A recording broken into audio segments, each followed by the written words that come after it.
Mercury series, How the Mind Learned to Protect Itself and Why This Matters. Most people don't struggle with communication because they're bad at it. They struggle because their mind learned how to communicate in a specific environment and then never got the chance to update that strategy.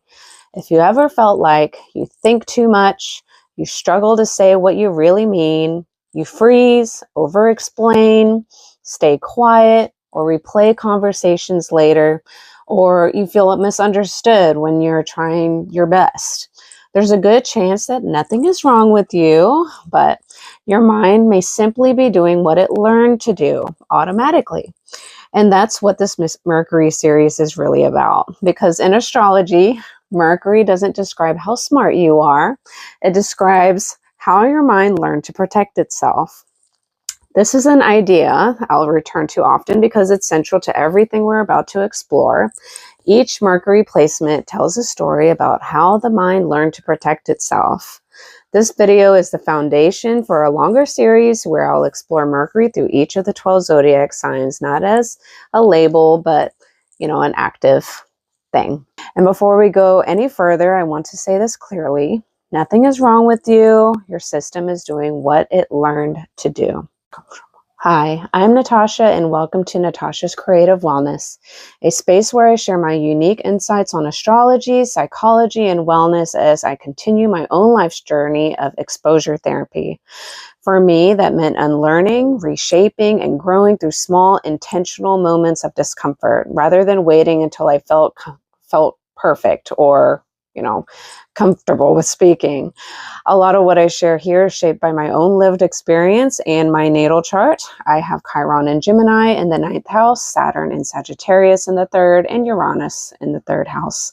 So communicating, learning, teaching, and trusting my own voice hasn't always been easy or effortless for me. Go check out your Chiron and Saturn placements. Each video I make is part of that practice, choosing expression over silence, curiosity over perfection, and allowing my voice to evolve publicly. If you enjoy thoughtful, nuanced conversations around astrology and self-understanding, I invite you to like, share, and subscribe. It genuinely helps this channel reach people who are looking for something deeper than surface-level explanations.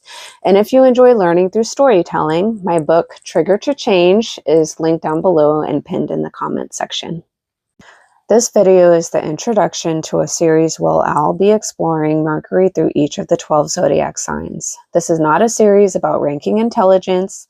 It's not about who speaks the best, learns the fastest, or explains things most clearly. It's a series about adaptation. Because Mercury isn't just how you talk when life is calm, it's how you think, interpret, and respond when life interrupts you. And this brings us to a core principle you'll hear repeatedly often. This is not about doing everything. This is about doing the right few things repeatedly when life interrupts you. Mercury shows us what those right few things are mentally and what your system defaults to under stress.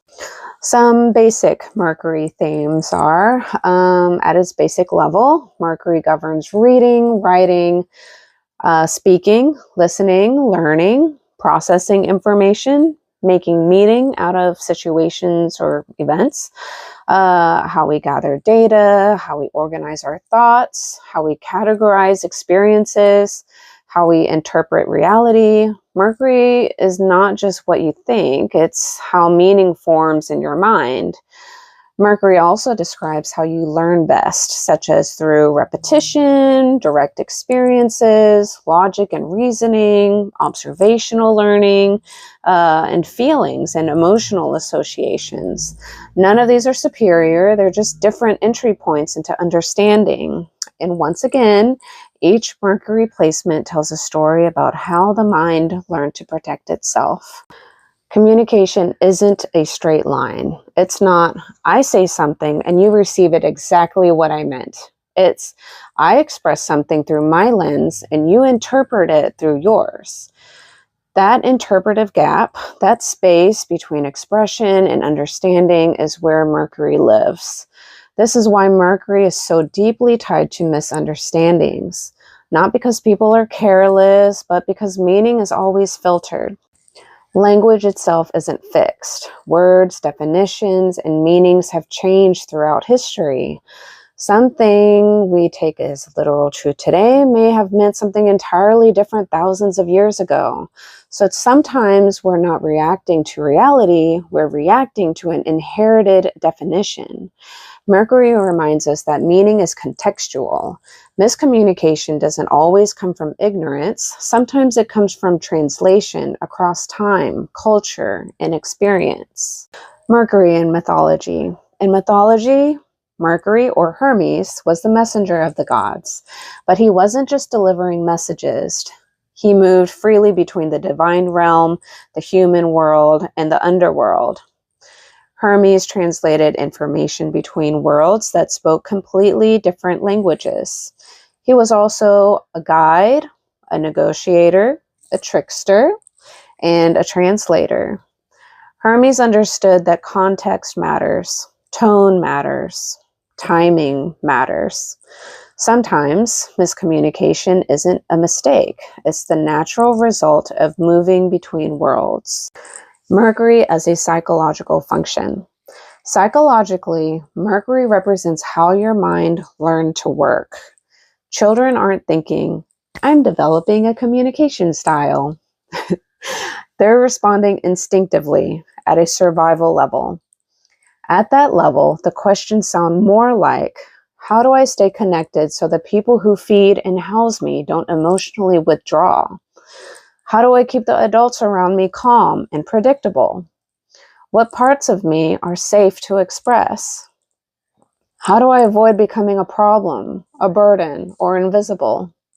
Simplified even further, how do I stay fed? How do I stay housed? How do I stay protected?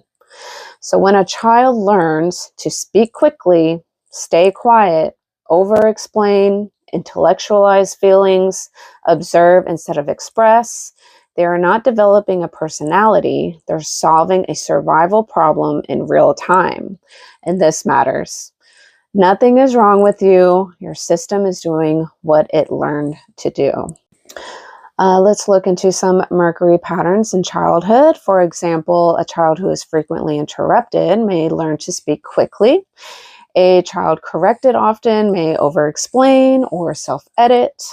A child whose emotions aren't met may intellectualize their feelings.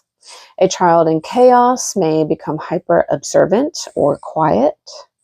A child praised for being smart may tie their worth to being correct. None of these are flaws, they are intelligent adaptations. Mercury forms in response to our caregivers, siblings, school environments, cultural expectations, even emotional safety or the lack of it. And once formed, these patterns don't tend to just disappear, they mature. Let's look at a real-life example, a sibling comparison. Imagine growing up with a sibling who is clearly gifted or a standout. You're gifted too, but differently. Quieter, less visible, less celebrated. And as a child, you don't think we have different strengths. You think, I'll never measure up. There's no room for me here. I can't compete with that. So your system adapts. You may pivot identities. You may stop trying. You may become the observer or the responsible one. This isn't because you failed necessarily, but because your nervous system learned where safety lived. May I repeat? Each Mercury placement tells a story about how the mind learned to protect itself. Now, when it comes to healing, this is not about changing everything at once. It's not about fixing your entire personality. Many people approach healing like, I need to change everything about how I think. I need the perfect routine. I need to fix all my patterns first. That overwhelms the nervous system. What this really means is notice 1 or 2 habits that show up when you're tired, you're misunderstood, plans fall apart, emotions rise unexpectedly, and you feel it. These moments are where Mercury patterns activate. Mercury rules mental reflexes, habitual thinking, repetition. So Mercury doesn't change through insight alone. You have to apply action with repetition over time. It changes through practice in the real moments, the pop quizzes that life hands to you. Those are the moments where you can practice this change. My personal integration with movement and Mercury. If you've stayed with me this far into the video, thank you. I know this is not short form or surface level, and I truly appreciate your presence. Mercury also rules how we apply and integrate information. I've been a personal trainer since 2014, and if you're interested, my workout and fitness YouTube channel is linked down below. You can also follow me at Natasha Greenwood or fit_Tasha Flex. Movement helped me regulate, build habits, and transfer stress during uncomfortable life events, while still working through my own shortcomings.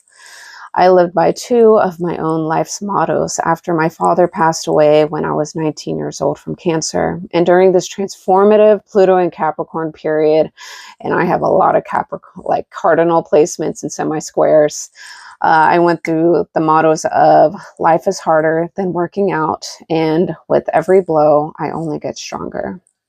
Again, nothing is wrong with you. Your system is doing what it learned to do. And with change and healing, it comes through repetition and not pressure, and applying those little lessons and awareness and practicing unlearning, unlearning and relearning over and over and over and over again through discomfort or tolerable discomfort, just like working out.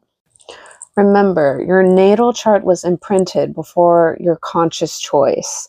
It spoke in symbols before action even took place. Astrology helps us recognize karmic loops, inherited patterns, and where adaptations can become our gifts. What once protected you doesn't need to be erased. It can be reframed or refined. If you're interested in the intersection of communication, behavior change, movement, and long-term healing, comment "Healing Me Whole" down below. That lets me know when the timing is right to create something deeper and self-paced.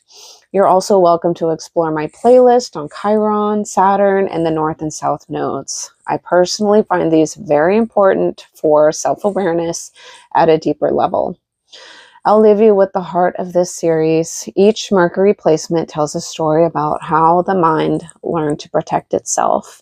And when we truly understand that story at a deeper level, then our minds can even process within our bodies and our soul. We don't have to fight ourselves anymore. We can work with the mind and not against it. So thank you for listening, and the following will be the actual series through each of the zodiac signs. Thank you and goodbye. Okay, so Mercury in Gemini, and if you see me looking down, I am looking at notes. Since if you've seen any of my videos, I tend to ramble along, or I go off tangent a lot. So this is just a way for me to focus a little bit and kind of somewhat remember what I already talked about and didn't talk about, so that's why I'm looking down. So Mercury in Gemini is basically, it's in its home sign. Mercury rules Gemini and Virgo. So Gemini is that mutable air sign. So it's at home here. And it's about communication, speaking, learning, reading, writing, speaking, reading, learning, communication. It's just knowledge, like learning, safety through knowledge, and being curious. I highly recommend looking at my ascendant sign videos. If you know your ascendant sign, maybe I need to create a video on how to search for that. Of course, nowadays there's a ton of apps out there, but some people don't really comprehend all of those things. But look out for your ascendant sign, and you'll get a little bit more of an organized kind of pie of how you might be. I can't tell you exactly how you are. I don't know who you are, but in a generalized format. And, be mindful that we are all 12 zodiac signs, you have just more energy going towards certain um, zodiac signs and houses. Maybe it's spread out a little bit evenly. Some people have clusters in certain areas, so it's a little bit more potent. So those energies and characteristics and archetypes of those signs, as well as the house placement, can kind of come out a little bit more in that person. So going back, I already told you I go off on tangents. Um, it is like the observer, the connector, the one who survives by understanding what's happening right now. Psychologically, this placement is about information as safety, movement as regulation, since it's a mutable communication sign, and language as connection.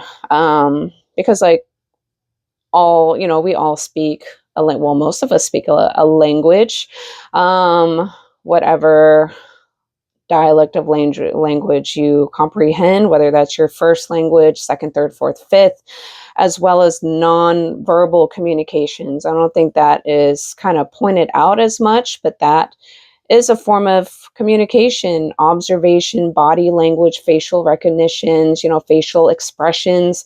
That is a form of communication. You can even say like dance, martial arts. Those are kind of like communications as well, but not really. Like your translators, people who know how to summarize things and create various metaphors, for that information, order for it to be translatable to another group of people, or something that's really complex, like at a doctor's office, and people don't speak the terminal like medical terminology. How does one, compress its complex science into something that's understandable for the common person? So that's things like that, or whatever it's called. I always forget the language that the blind read, or sign language. These are all forms of communication that, the ones that, unless you are involved in them or know someone close to you that has to, use more alternative forms of communication, you might forget about them, because it's not prominent in your life. But these are all kind of Mercury and Gemini characteristics. But let's see.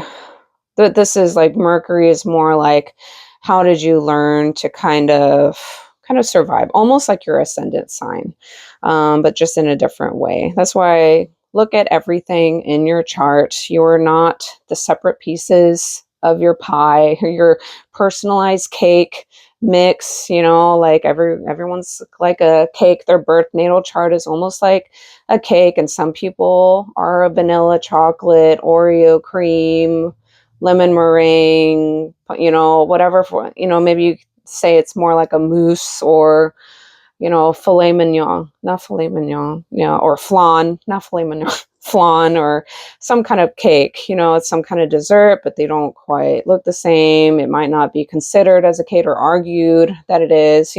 So think of these things as to help you become a little bit more self-aware, a little bit more compassionate about other people's placement and what they're working through. Just because it's not yours, they're working on their stuff, maybe not, or maybe it's not the time that they're kind of pushed to really change. Some people, they're forced to change super early in life, and some people never, or super late. So that is not for you. You focus on your own self and your own chart. If you find it helpful to help inform someone else that's not you, or whatever, about something that maybe they don't know, it opens their eyes and their perspectives and stuff, sure. But that is this kind of role of communication. But the more you understand yourself, the more you're able to self-regulate and kind of understand why you are the way that you are, and all of these things. Got another tangent. So the core psychological wiring, like how and why Mercury and Gemini may think. Rapid stimulus driven cognition. Their mind moves quickly, scanning for input constantly. It's a very mutable, fast-moving sign. Thoughts branch, multiply, and shift direction rapidly. They think through association rather than linear progression. Association, so because some people might not really understand what that means. I'm even, like associating, like, think metaphors or being relatable to one another, because Gemini is a kind of a community sign. It also represents the peers and the classmates, the small community that you grew up with as a child in your conditioning. And so it might not be, it's not linear, like you just went from step to step to step in a very organized fashion. You went here, you found out information there, and you perceived something, and then you later down the line you interacted with someone else, and then you learned something new, and they're like, oh my god, I didn't think of it like that, that's not what this person told me. So it's circular, wavy. It's not like a progressive you know thing that you'd hopefully go up, like an investment. You'd hope that it goes up, not down, for the long term. But it's non-linear, just the same as working out. Your progress is usually non-linear as well. But your hopes is that if you keep consistent, yeah, you're going to go up. But, the road to that is kind of like that, you know. Um, hmm, Curiosity as a survival mechanism. Understanding what's happening reduces uncertainty. So it's like an anxious sign. Questions come naturally. Why, how, what if, what's next? Information gathering creates mental scrutiny. Uh, Mental scrutiny is security. Information gathering creates mental security. Verbal processing. So it's just like, how do you communicate words and how do you comprehend what is being communicated? Because a lot of people, when they speak, they don't speak clearly, or, what they meant to say is not what was being perceived or understood. And if a lot of people don't further ask or further clarify what was being said, or they don't think about things like that. Like, wait, did you mean, when you said that, did you mean this or did you mean that? A lot of people completely ignore that. And so there's assumption, miscommunications, misinformation, rumors that are spread, things like that. And it just kind of, Gemini energy can spread a lot. It is, a sign of gossip and rumors and things like that, whether it is you that kind of participate in that, or it's just in general the energy. That is what Gemini is. Like in the Netflix show Bridgerton, and the whatever, the little letter thing that goes out into the community, that community, in that little town, that's Gemini already. The gossip of what's happening amongst the community members and the scoop, that's Gemini energy. Whether, that doesn't have to mean you do that, but that is kind of Gemini energy in general. They often think by speaking. Conversation helps them clarify thoughts. Silence can feel mentally stagnant or uncomfortable. So there always needs to be, communication going around, or it's kind of like a nervous silence, like silence is uncomfortable. Have you ever met someone who they always feel the need to say something, or there's hardly any silence ever? Like, that's kind of like there's something wrong, so they can't stand it. There needs to be some kind of form of communication happening. So they may start it up, or ask a question, or be curious, or bring something up, even if it's trivial and not important, so that's kind of anxiety. Present focused awareness. Attention is tuned to immediate environment and current data. The mind prefers what is happening now over what is fixed or settled.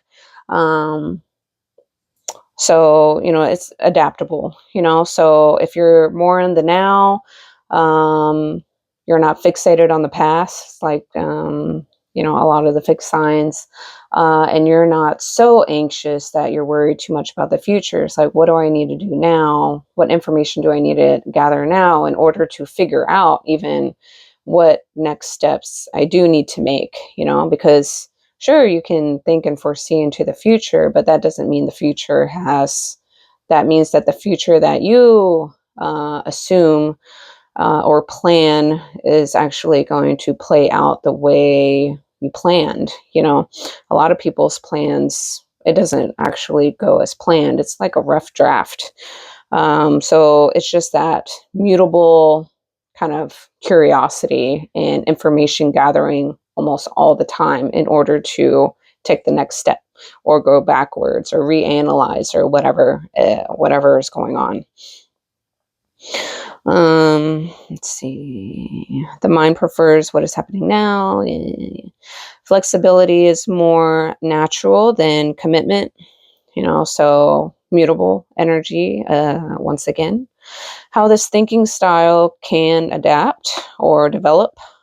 Early exposure to changing environments. So a non-consistent, safe feeling environment that's just like, what you're going to get. So you develop this mentality of you always need to be prepared for what's going to come next, or, oh, we're gonna move. Oh, like nobody told me, it just got announced, as a kid or something like that. And so, that disrupts a child's sense of safety and predictability.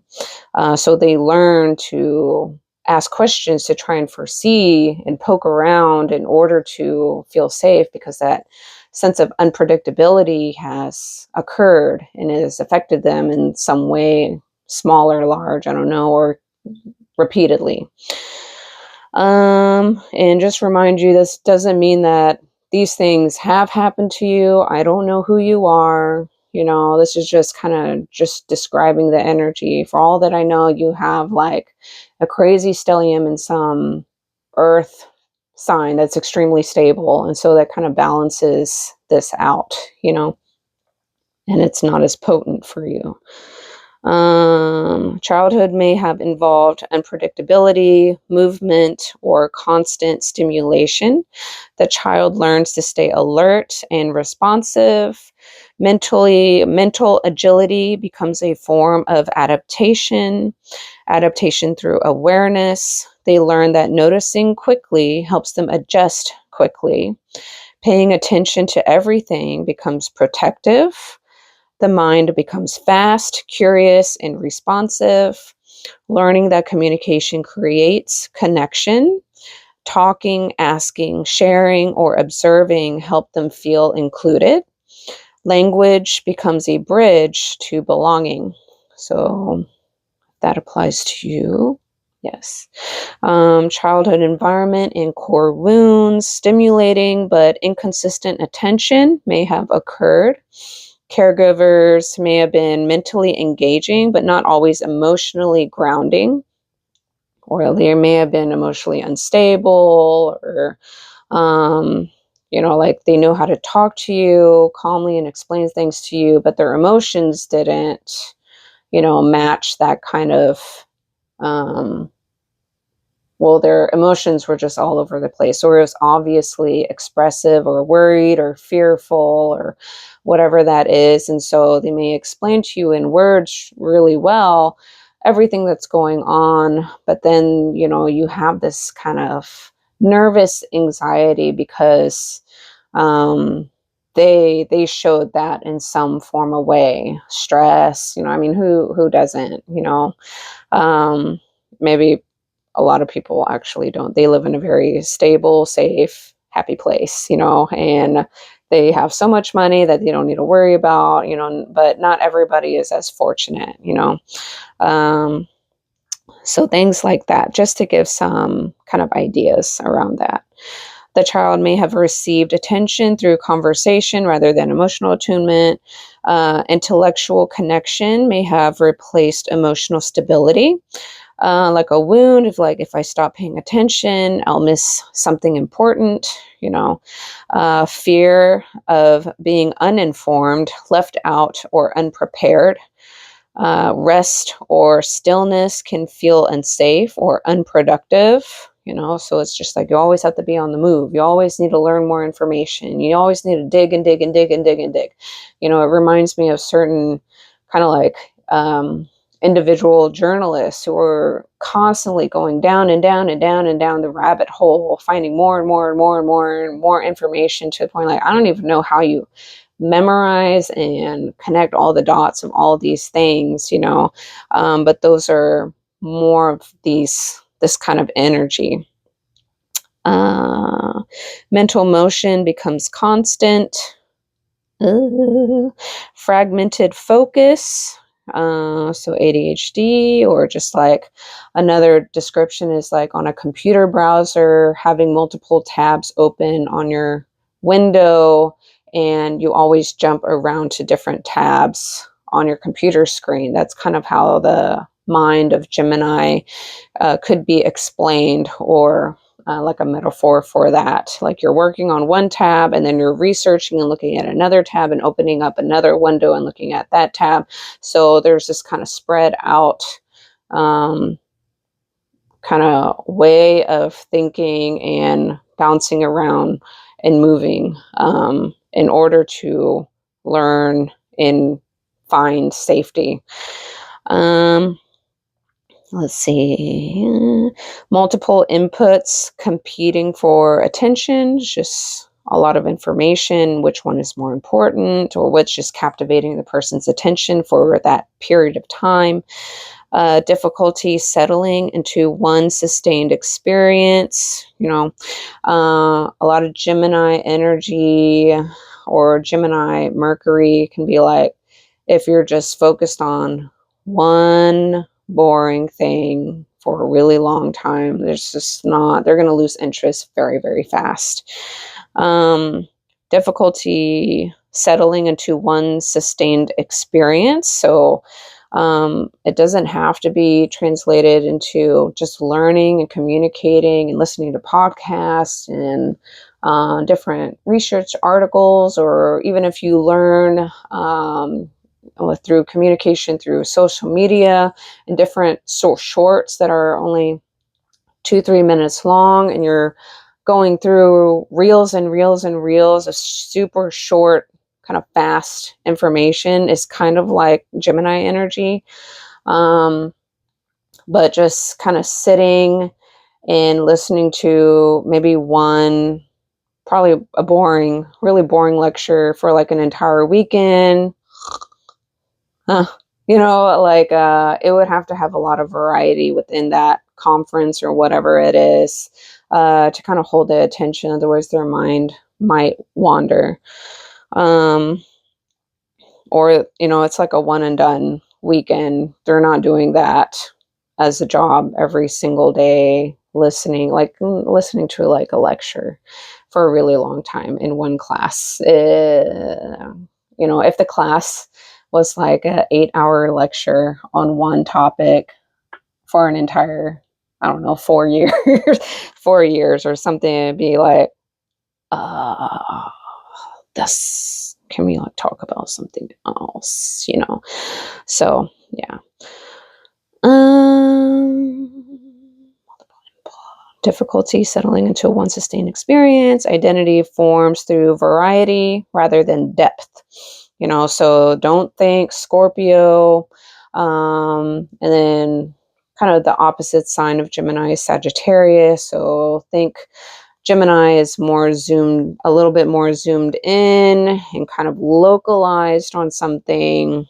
And then Sagittarius is more zoomed out, bigger. I think it's ruled by Jupiter, gas planet, expansion, like large concept, philosophical ideas, or big metaphors, or, the teacher. Both of Gemini and Sagittarius are teachers, mentors in some form of way, communicators. But they're a little bit different. So similar but different. And what was I going to go with that? Not through depth. So even though Scorpio is not, in the communication or necessarily like a teacher archetype, but Scorpio energy is about fixated depth. So you pick a topic and you go down the rabbit hole with that. That's why they're known for conspiracy theories and the occult and kind of digging down deep dark secrets and things that nobody would ever know because it's not publicized. It's not out in the open. That's not the Leo performance energy that they want to show you. It's what is behind the curtain that they want to keep secret. That's the Scorpio energy. And it's really dark and it's scary and it's ugly. And there's a reason why that information, people hide from it, or they don't feel safe exposing that because their lives are going to be threatened or whatever it is, or they have restraining orders and, they're predators in the freaking room, and so they're going to keep their mouth shut because their predators like staring at them. And you don't even know that. You don't see that part, So that is all Scorpio energy. So Gemini energy, kind of surface level, it's like trivia. You know a lot about a lot of various different things, So this way you always have something to talk about. Whenever you go to a gala, conference room, a sports event, any kind of social event, or anything you're into networking for your business or whatever it is, you have enough knowledge and information, depending on how old you are and what you choose to do or choose to learn and investigate and things like that. You have something to talk about, or at least you're really good at asking questions. You might be a really good interviewer, or you come up with questions that a lot of people might not think about or phrase in a certain way that will get information out of someone, because a lot of people will not just splurge all this information just out of nowhere unless there's just a lot for them to get out. A lot of times, people are very just responsive. Like you just have to ask the freaking question and then they're more than willing to answer. And then some people answer in a very short, brief way, and they're not as easily to pry open, and that Gemini energy, and it has like a charm to it, and they usually have this kind of charming, pleasant way that's very likable in order to kind of get that information out of whoever they need to get information out of, so those are kind of characteristics, on a tangent once again. Adult psychological patterns and struggles, restlessness, difficulty staying mentally or physically still, boredom arises quickly, constant need for stimulation or novelty, scattered attention, starting many things, finishing fewer, difficulty prioritizing or sustaining focus, mental overload from too much input, emotional detachment through analysis, many intellectualized feelings rather than experiencing them, talking about emotions instead of feeling them. I had made a comment before, I don't know if it was for Gemini, it might have been one of the other air signs, like probably Aquarius. Aquarius is really good at detaching from their emotions. And then someone had commented, we have emotions. I'm like, well, yeah, of course you have emotions. Like, I never said that, but just like what I am doing right now, like even with astrology, it is a way to analyze and interpret behavior, but it doesn't mean that is the behavior, or that doesn't mean that you actually do those behaviors just because you're stuck with those placements, like you do that and that's it. And so you should be judged for those behavior or especially the negative behaviors of these signs, which all the signs have positive and negative things to them. And as a human being, you're most likely at some point to express the negative, because you're a human being. So you do have feelings. You just have I don't know. I don't have Mercury in Gemini, but I do have Chiron in Gemini in the ninth and all of that. So it's a way to just analyze, what am I feeling? I'm like, oh, am I feeling that?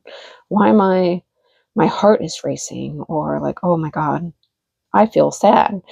And instead of just like keeping your mouth shut and turning your mind completely off and just sulking in your sadness, and, being quiet, maybe that is what it is. I don't know. You tell me what your experience is, because, I don't have that.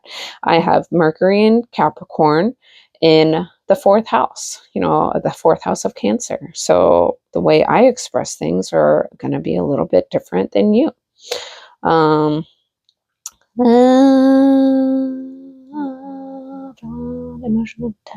Emotional detachment through analysis may intellectualize feelings rather than experience them.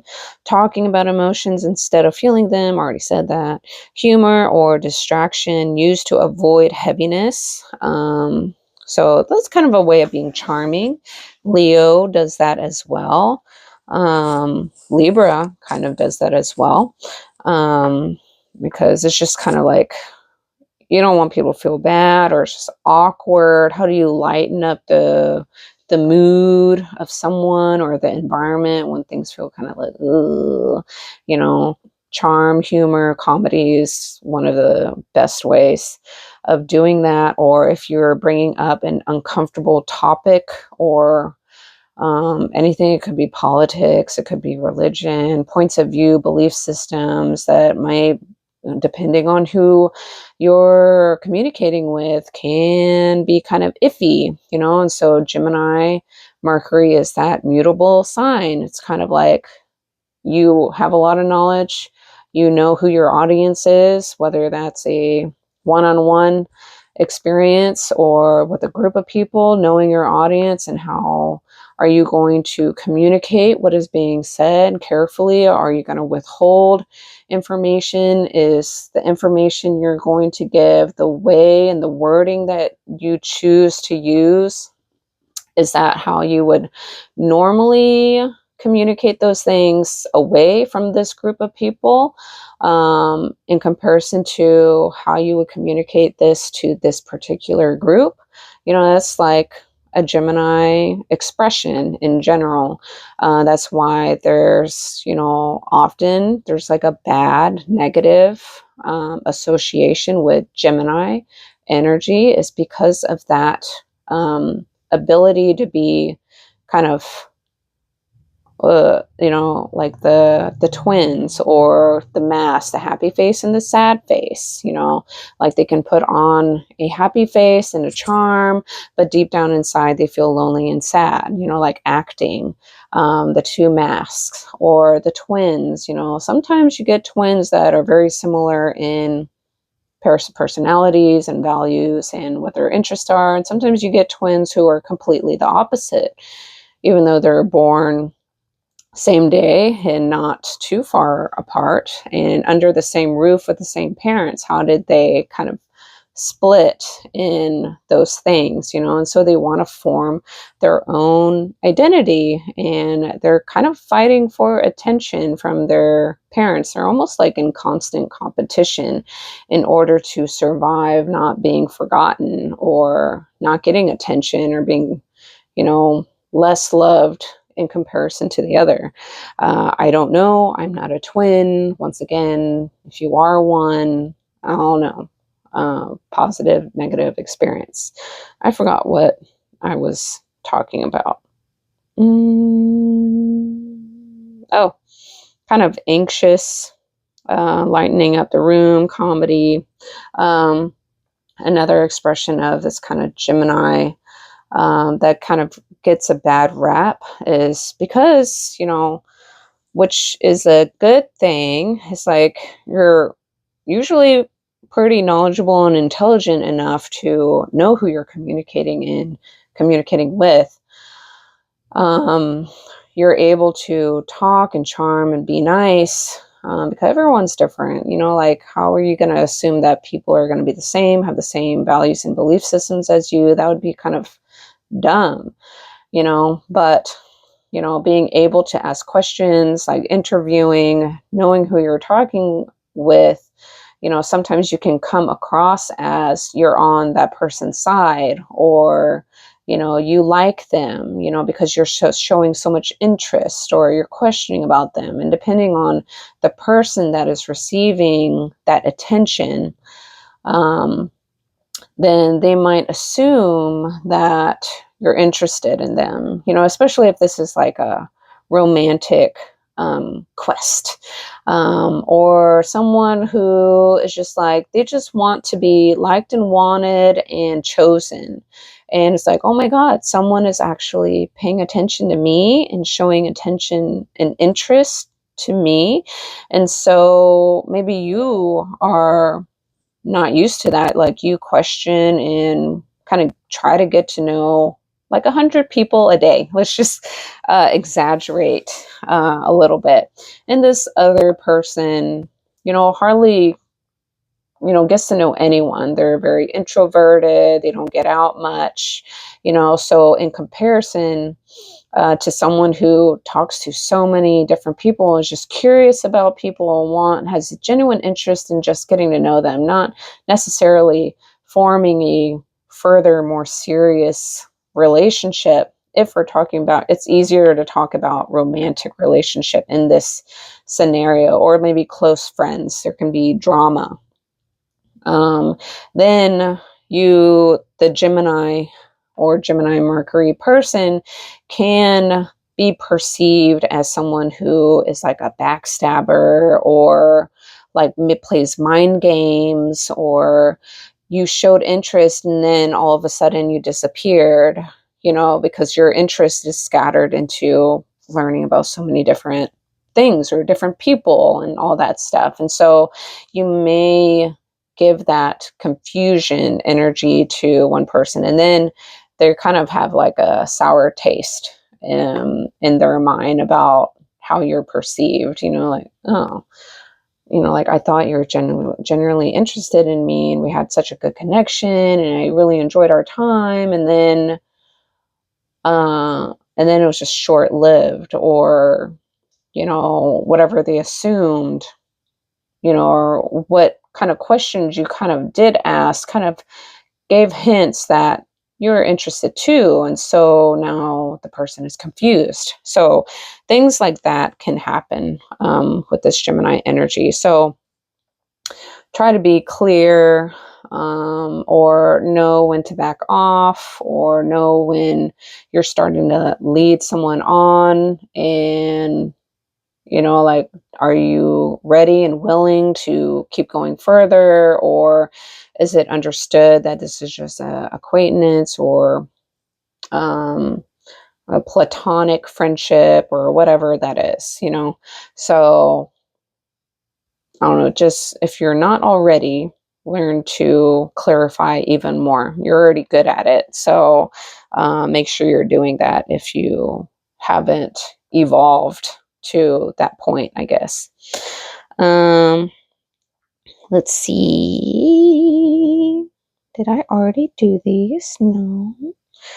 Starting many things, finishing fewer, difficulty prioritizing and sustaining focus, mental overload from too much input, emotional detachment through analysis, may intellectualize feelings rather than experience them, talking about emotions instead of feeling them, humor or distraction used to avoid heaviness, anxiety through overthinking, mind loops through possibilities and scenarios. So, have fun sleeping when you're really riled up. Information overload can increase nervous tension, hard to turn off thinking. So those are some adult psychological patterns and struggles that you might encounter. What was I going to say? Well, if you do encounter that, don't forget to take breaks, mental breaks, go on walks, listen to boring, non-lyrical music, possibly, or do something that is almost like tactile and focus, just to shut your mind off, almost like coloring, very detailed coloring books, because you're so focused on coloring in the lines. It kind of I will either slow you down with your coloring, or it's a lot harder to like start going on and on and on and on and on in your mind, or like needle point knitting or something like that, because you're really focused on not messing up that. Unless you're really skilled, maybe it's a little bit harder to ruminate on, thoughts that are worrying you and things like that. Shadow expressions, or the negative expressions of this sign, might be, that doesn't mean you have them for sure. Superficial engagement, it's that charm, or that light conversation. Doesn't mean that it's bad. It can be something simple like, oh, I like your shoes. Where did you get them? Things like that. It's just nothing deep. Avoidance or emotional depth. Avoidance of emotional depth. Talking excessively without listening. So be careful when you're kind of talking over someone, or just keep talking for the sake of talking. Also, people who talk and talk and talk and talk and talk on and on and on, it seems to be repetitive. That is a symptom of bipolar disorder. So that doesn't mean you have bipolar disorder, okay? But it is something to be aware of if there is a pattern that you're recognizing that actually creates more destruction than that. But that is not something that people typically think of as a symptom of bipolar disorder, is constant talking over and over and over and over again. So talking excessively without listening, chronic distraction, nervous or scattered communication, commitment avoidance. So the higher expression or positive things of the sign, a brilliant communicator and translator of ideas, can explain complex concepts simply and clearly, bridges people, perspectives, and information. So it is that mutable communication sign. Another example of this, because I have Chiron in Gemini, is like something that I've tended to be good at, is like observing, sitting back, not being involved, but kind of listening to, for example, two people having a conversation or a friendly argument. Both people, their second language is English, both people. And their first language is each different from each other. So they have to speak in English. But that doesn't mean their English is the best. It's very decent and good enough. And maybe they spent 25, 50 years speaking English, but, still in their brain, they're probably still speaking in their original language, however long they've kind of grew up with that one. And so they're arguing or trying to communicate with each other on something, and they're just not hearing each other, even though they're speaking the same language and vocabulary. What they're hearing and comprehending, it's just it's not, they're not getting it, and I have tended to be someone, if it's English, unfortunately, I'm not, I wouldn't say blessed with other languages, but sitting back and trying to take the time to comprehend what is each trying to say. And so after I'm like, okay, I got it. And then I'm able to say, like, this is what you're trying to say. And this is what you're trying to say. And then they're like, yeah, that's what I was saying. That's what I was saying the whole time. It's like, well, like I understood what you're trying to say, but I can see how that was not the clearest form of communication for that other person to comprehend what you wanted to say. So that is an example of what this Gemini energy is. It's like a translator. So it doesn't have to be a literal translator of different languages. It can be a translator of the same freaking language. And how do you explain something like that to another person so it is understandable? Because just because we speak or write something doesn't always mean the reader or the person hearing the information is hearing or reading it in the way that you intended. So always be open-minded to that. Everyone is a mirror. You are going to perceive what I'm saying in a way that, man, I had no idea that that's how I came off. That's not what I intended. I'm sorry.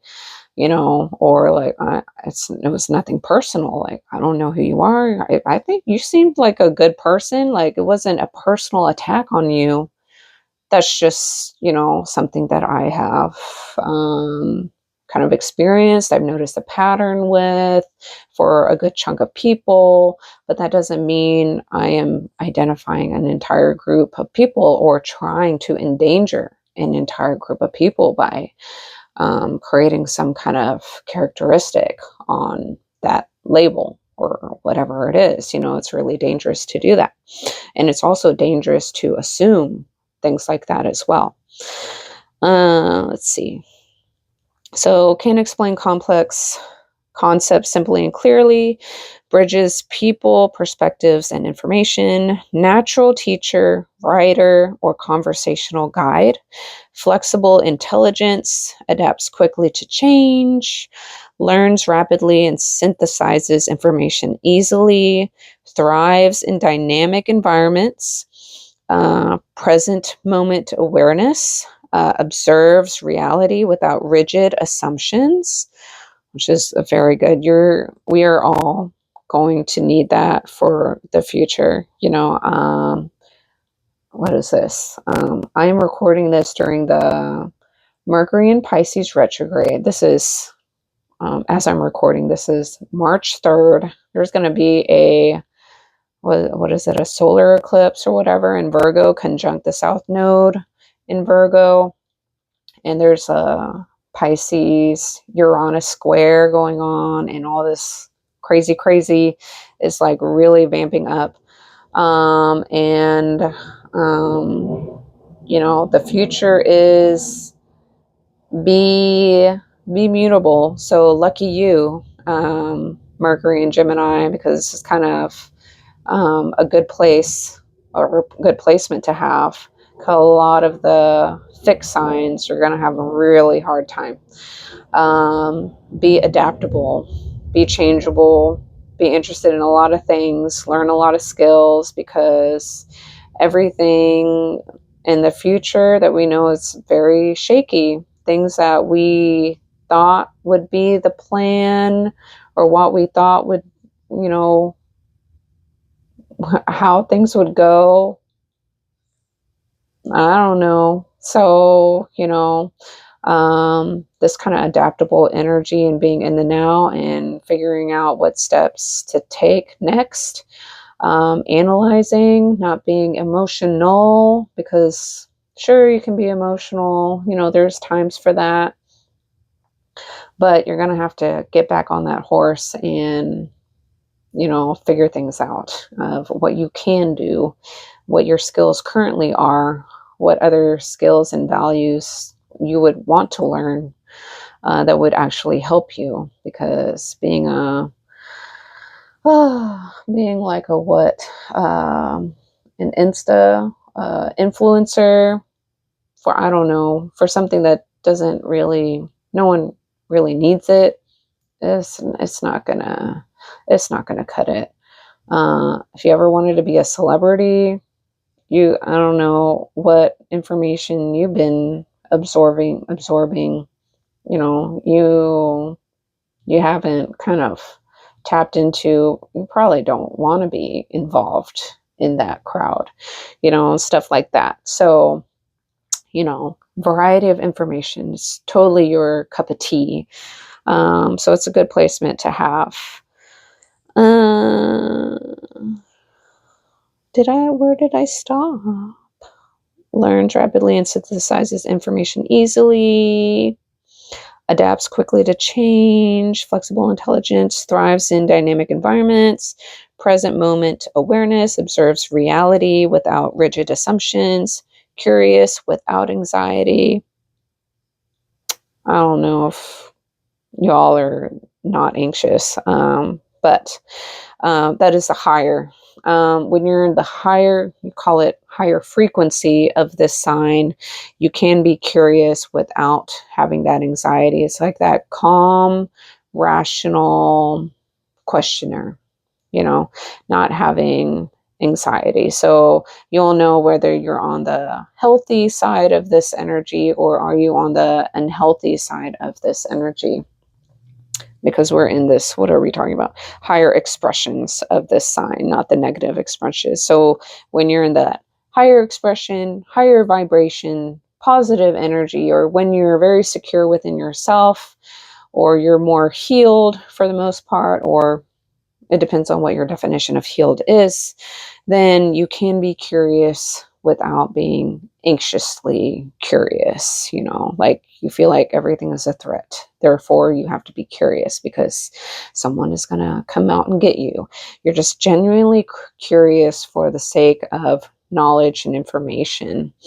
Um, engaged rather than scattered. So yeah, you're not like, think of like paranoia or, like scanning the room all the time, and like you can't focus on what's actually happening in front of you because you're so busy scanning the room and being paranoid for something bad to happen. I don't know. So those are negative expressions of the sign as opposed to the positive expressions of the sign. Some reframing belief systems or like healing work, depending on how you like to label that. An old belief system is like, if I slow down, I'll fall behind, and change that to slowing down deepens my understanding. So don't be so quick and fast about gathering information. Ask further questions like, is what I'm reading real, or is that AI?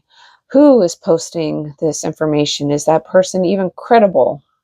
Or are they just posting something quickly for the sake of posting something, and they didn't thoroughly um, investigate what that is before posting it, and they have a small or large following? Maybe you just followed someone and you forgot and they only have 5 followers, and they posted something and you saw their post, you forgot that they only have 5 followers and they're not a credible person, and you assumed and perceived that information as the absolute truth when it's actually not the absolute truth, and maybe it's not confirmed or whatever it is. So that is something where you have to slow down, realize that there's way more to this 3-sentence explanation to something. It's way more deeper. There's way more to it, or there's a reason why there's a mass group of people being angry about it. And you're like, I don't understand why they're angry about it. I don't see what they're seeing, dive into more. Maybe there's information that is being withheld from you, or you just haven't explored, or the people and things that you are choosing to watch and listen to or whatever, just, they didn't think about it, or they're choosing not to show that because they're just anti whatever that is. Then that is, your curious Gemini energy of try to slow down a little bit and search for more. Be even more curious than you're already curious. Question everything. So those are those things. Another old belief, maybe more information equals control, so it's a form of safety. And instead think integration creates clarity. So just gather the information and kind of almost like summarize what that might mean or what people are trying to say. If it helps calm you. But not necessarily all information means you have control, period. Because information can change. Some information is like, not always true. It can be partially true, partially false, 100% true, 100% false. You can be kind of manipulated. Certain words used that you wouldn't even notice, or pictures used that are not the authentic pictures, but they're just from, what are those sources? Like Adobe Photo or something like that, the stock photos and things like that. But it's not the actual photo. And then they match the photo that may kind of give what they're wanting to say with the title or whatever it is that's catching, but that doesn't mean that's everything, or you know what's going to happen or what's happening because you just read a lot of information. So you have to think discernment. Discernment is the best. Another old belief is like talking resolves everything. No. A lot of moon in air signs love to talk out their feelings, so to them it may help resolve a lot of things, like help calm their emotions and things. They need someone to talk to. Talking doesn't always resolve everything.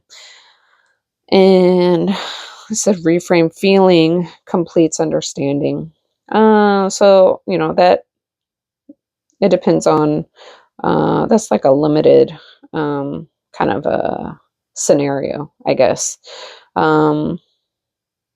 Like talking through what you're feeling, I guess, but just feel through what you're going through and like, okay, this is what's going on right now. I feel a little anxious. I don't know what's going to happen, and gathered as much information as possible.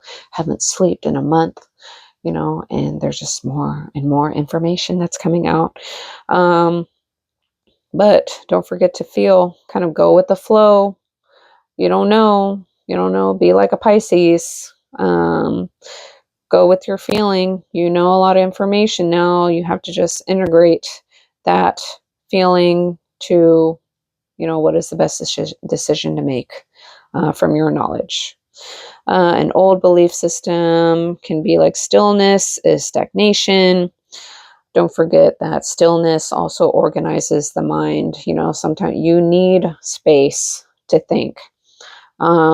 Think of people addicted to video games, or addicted to their phone. Let's be honest, in these days, or addicted to social media.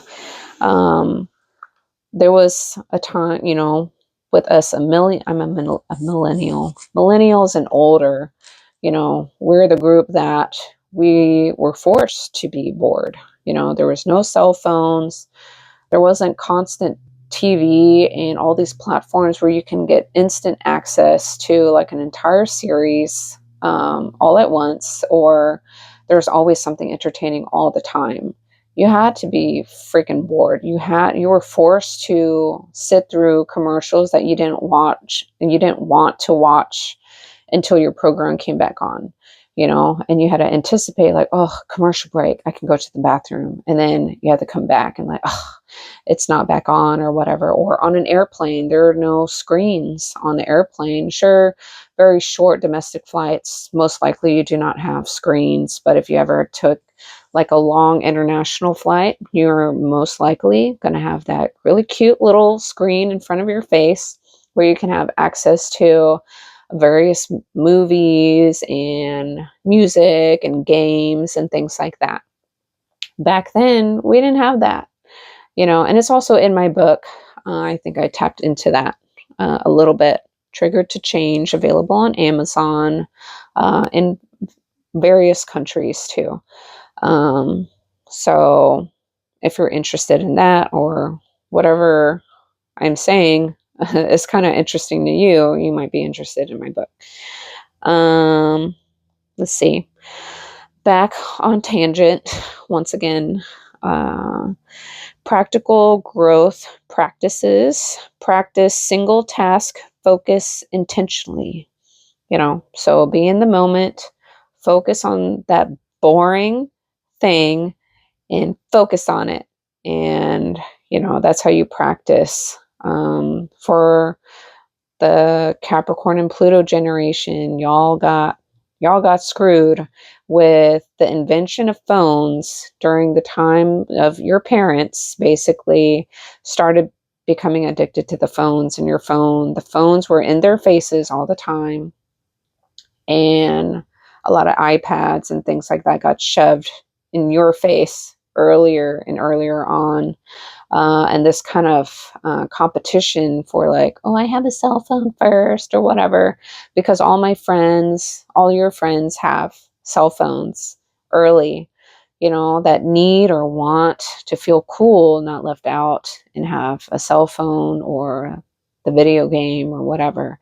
So your attention span is kind of jacked up, I have to say. And so you're called the anxious generation, or you don't know, it's kind of harder because it's not in your norm to be still with silence. Of course, not all of you. Depends on what happened in your personal life, or if you're a parent, everybody was addicted to their phones. It wasn't, that's just what people did. And it has really messed up the focus of the younger generations, and their kind of connection to community and socializing. It's not, as common, or it's not as easy. There's a sense of wanting to belong, but feeling alienated at the same time, or feeling disconnected, because it's that, go check out my Pluto and the Generations video, and it's in the playlist section on my page. Back to tangent again, instead of off tangent. Practical growth practices. Practice single task focus intentionally. Sit with silence without stimulation. Feel emotions before describing them. Limit information intake periodically. Finish small tasks completely. Don't just switch to another task. Just focus on what is your priorities, or what are the most important, or when are the deadlines. If there are any deadlines, finish those first. Or if it's a bigger project or bigger school task, whatever it is, and it's going to be challenging or hard, take a look at it first, so you know what in the world you're getting yourself into, what you need to do, how you're going to space and time it out. And then try not to procrastinate too much, and focus on getting a little bit done, little chunk of it done at a time. It's just habits. Limit information intake periodically. Finish small tasks completely. Use breath or body awareness to ground mental speed. Just taking the time, like even when you're eating, be away from your phone. Make it like a ritual, or just a new thing that you're going to do and commit to. And you're just focused on taking each bite, breathing, listening to silence, like feeling the food in your mouth and tasting it, and not being stimulated by various other things in the background. So the final kind of result of this, I guess, for Mercury and Gemini is that the mind learned to stay alive through staying aware. And healing this comes through learning that depth is not the enemy of movement. So like, because that Gemini energy always wants to bounce around and move around and jump to the next thing and the next thing and the next thing. It's like running away from your problems. Sometimes you can't run away from your problems or escape your problems through these intellectual things, like think of Pisces. You can do escapism through drinking. It's like one of the signs of that. It doesn't mean you are like a drinker or an alcoholic or anything like that, but it's like a form of escape from information to more knowledge to, you know, instead of being present with yourself, you have to somehow relieve yourself of that anxiety or feeling like you need to run towards more in this kind of communication, learning, whatever it is, sense that, you know, that's not how it has to be. Sometimes you have to sit in your boredom and then, you know, you can really think and meditate about, you know, what is really happening, or how can you solve a problem from what you do know, or what is the best route to take based on all the information that you have gathered because you kept doing it over and over again. And you know, maybe patterns in history or patterns of behavior, or what certain people are like, you know, like military sergeant with a ton of little shiny things on their jackets. Sure, they have committed to many years of service and collecting a lot of badges for various things, but that personality type is also a yes sir type of person, not a no, I'm not going to obey your orders. You know, it doesn't sound like the right approach. I'm just not going to do things because you told me to do them.